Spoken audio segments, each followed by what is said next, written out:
Hello ವೀಕ್ಷಕರೇ, ಮಮತಾ ಫುಡೀಸ್ಗೆ ಸ್ವಾಗತ ಸುಸ್ವಾಗತ. ಇವತ್ತು ನಾವು ಕೇಕು ಅಥವಾ ಬರ್ತ್ಡೇ ಕೇಕ್ ಮಾಡೋದು ಹೆಂಗೆ ಅಂತ ಹೇಳ್ಬಿಟ್ಟು ನೋಡೋಣ.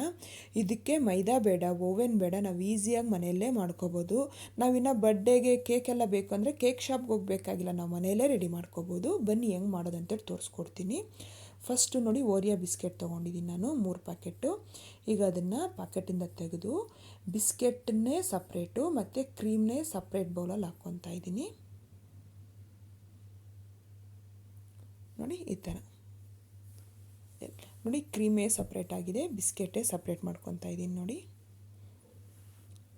ಈಗ ಆಗಿದೆಯಲ್ಲ, ಇದನ್ನು ಒಂದು ಬೌಲ್ ಸಪ್ರೇಟ್ ಇಟ್ಕೊಂಡು ಈ ಬಿಸ್ಕೆಟ್ಸ್ ಇದೆಯಲ್ಲ, ಈ ಬಿಸ್ಕೆಟ್ನ ನೀಟಾಗಿ ಗ್ರೈಂಡ್ ಮಾಡ್ಕೊತೀನಿ. ಈಗ ನೋಡಿ, ಇದು ಪೌಡರ್ ಆಗಿದೆಯಲ್ಲ, ಈ ಪೌಡರ್ಗೆ ಈಗ ಹಾಲು ಹಾಕ್ಬಿಟ್ಟು ಬ್ಯಾಟರ್ ರೆಡಿ ಮಾಡ್ಕೊತೀನಿ. ಇದು ಕೇಕ್ ಬ್ಯಾಟರು. ಇದು ತುಂಬ ತೆಳ್ಳಗೆ ಮಾಡ್ಕೋಬಾರ್ದು, ನೋಡಿ ಈ ಥರ ಇರಬೇಕು. ನೋಡಿ ಬ್ಯಾಟರ್ ರೆಡಿಯಾಗಿದೆ ನಂದು. ಇದೊಂದು ಸೈಡ್ಗಿಟ್ಟು ಈಗ ಸ್ಟವ್ ಮೇಲೆ ಅರ್ಧ ಕಪ್ ಸಕ್ಕರೆ ಹಾಕಿ 2 ಟೇಬಲ್ ಸ್ಪೂನ್ ನೀರು ಹಾಕಿ ಅದನ್ನು ಚೆನ್ನಾಗಿ ಸ್ಪೂನಲ್ಲಿ ಚೆನ್ನಾಗಿ ಮಿಕ್ಸ್ ಮಾಡ್ತಾ ಇರ್ತೀನಿ ನಾನು.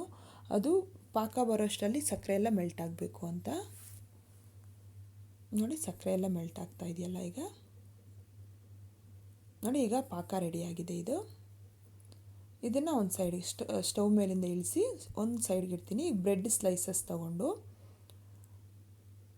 ಅದು ಎಡ್ಜಸ್ ಎಲ್ಲ ತೆಗಿತಾ ಇದ್ದೀನಿ. ಆ ಬ್ರೌನ್ ಕಲರ್ ಇರುತ್ತಲ್ಲ ಅದನ್ನು ಎಲ್ಲ 4 ಕಡೆನೂ ತೆಗಿತಾ ಇದ್ದೀನಿ. ನೋಡಿ ಅದು ಸಪ್ರೇಟ್ ಮಾಡಾಯ್ತಲ್ಲ. ನೋಡಿ ಈ ಥರ ಎಲ್ಲ ರೆಡಿ ಮಾಡಿ ಇಟ್ಕೊಂಡಿದ್ದೀನಿ ನಾನು. ಈಗ ಒಂದು ಬೇಸ್ ತೊಗೊಂಡು ಕೇಕ್ ಬೇಸ್ಗೆ ಅದು ಬ್ಯಾಟರ್ ಹಾಕಿ 4 ಸ್ಲೈಸ್ಗೆ 4 ಡಾಟ್ ಇಟ್ಟಿದ್ದೀನಿ ನಾನು. ಈಗ ಬ್ರೆಡ್ಡನ್ನು ನೀಟಾಗಿ ಅರೇಂಜ್ ಮಾಡ್ಕೊತಾ ಇದ್ದೀನಿ. ನೋಡಿ 4 ಇಡ್ತಾ ಇದ್ದೀನಿ, 4 ಸ್ಲೈಸಸ್ಸು. ಈಗ ಇದ್ರ ಮೇಲೆ ಶುಗರ್ ಸಿರಪ್ಪನ್ನು ಎಲ್ಲ ಕಡೆನೂ ಸ್ಪ್ರೆಡ್ ಆಗೋ ಥರ ನೋಡ್ಕೊಂಡು ಸ್ಪ್ರೆಡ್ ಮಾಡ್ತಾ ಇದ್ದೀನಿ. ನೋಡಿ ಶುಗರ್ ಸಿರಪ್ಪು ಸ್ಪ್ರೆಡ್ ಮಾಡಾಗಿದೆಯಲ್ಲ. ಈಗ ಬ್ಯಾಟರ್ನ ಸ್ಪ್ರೆಡ್ ಮಾಡ್ತಾ ಇದ್ದೀನಿ. ಎಲ್ಲ ಕಡೆನೂ ನೀಟಾಗಿ ಬ್ರೆಡ್ ಕಾಣಿಸ್ದೇ ಇರೋ ಥರ ಕವರ್ ಮಾಡ್ತಾ ಇದ್ದೀನಿ. ಈಗ ಆಗಿದೆಯಲ್ಲ, ಈಗ ಸೆಕೆಂಡ್ ಟೈಮು ಹಂಗೆ ಮಾಡಬೇಕು. ನೋಡಿ ಬ್ರೆಡ್ಡು ಅರೇಂಜ್ ಮಾಡಬೇಕು.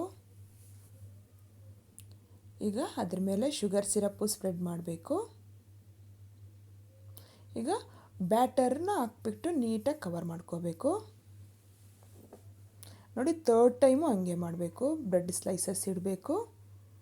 ಎಡ್ಜಸ್ ಎಲ್ಲ ಕಟ್ ಮಾಡ್ಕೊಂಡಿರೋ ಬ್ರೆಡ್ಡೇ ಬೇಕು. ಈಗ ಅದಕ್ಕೆ ಶುಗರ್ ಸಿರಪ್ ಸ್ಪ್ರೆಡ್ ಮಾಡಬೇಕು. ಈಗ ಬ್ಯಾಟರ್ ಹಾಕಬೇಕು. ನೋಡಿ ನಾನು 3 ಟೈಮ್ಸ್ ಹಾಕಿದ್ದೀನಿ.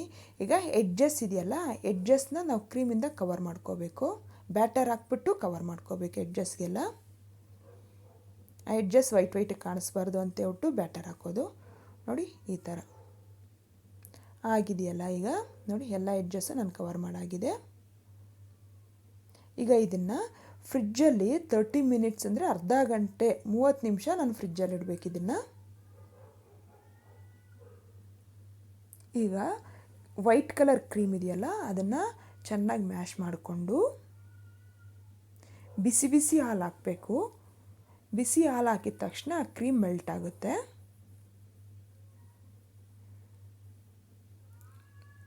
ನೋಡಿ ಎಲ್ಲ ಚೆನ್ನಾಗಿ ನೋಡಿ ಈ ಕ್ರೀಮ್ ಆಗಿದೆಯಲ್ಲ, ಇದನ್ನು ಒಂದು ಕೋನ್ ಶೇಪ್ ತೊಗೊಂಡು ಕೋನ್ ಶೇಪಲ್ಲಿ ಹಾಕ್ಕೋಬೇಕು. ಈಗ ಫ್ರಿಜ್ಜಿಂದ ಕೇಕ್ ತೆಗೆದು ಅದ್ರ ಮೇಲೆ ಕ್ರೀಮನ್ನು ನಾನು ಟ್ರೇಸ್ ಥರ ಲೈನ್ ಬಿಡ್ತಾಯಿದ್ದೀನಿ. ನೋಡಿ ಎಲ್ಲ ಕಡೆನೂ ಸ್ಪ್ರೆಡ್ ಆಗೋಂಗೆ ಬಿಟ್ಟಿದ್ದೀನಿ. ಈಗ ಬ್ರೆಡ್ ಕ್ರಮ್ಸು ತೊಗೊಂಡು ಎಡ್ಜಸ್ಗೆ ಹಾಕ್ತಾಯಿದ್ದೀನಿ. ಬ್ರೆಡ್ ಸ್ಲೈಸ್ನ ಗ್ರೈಂಡ್ ಮಾಡ್ಕೊಳ್ಳೋದನ್ನೇ ಬ್ರೆಡ್ ಕ್ರಮ್ಸು. ನೋಡಿ ನಂದು ಕೇಕ್ ರೆಡಿಯಾಗಿದೆ. ನೀವು ಮನೇಲಿ ಟ್ರೈ ಮಾಡಿ. ಇಷ್ಟ ಆದರೆ ಲೈಕ್ ಮಾಡಿ, ಶೇರ್ ಮಾಡಿ, ನನ್ನ ಚಾನಲ್ಗೆ ಸಬ್ಸ್ಕ್ರೈಬ್ ಮಾಡೋದು ಮಾತ್ರ ಮರಿಬೇಡಿ.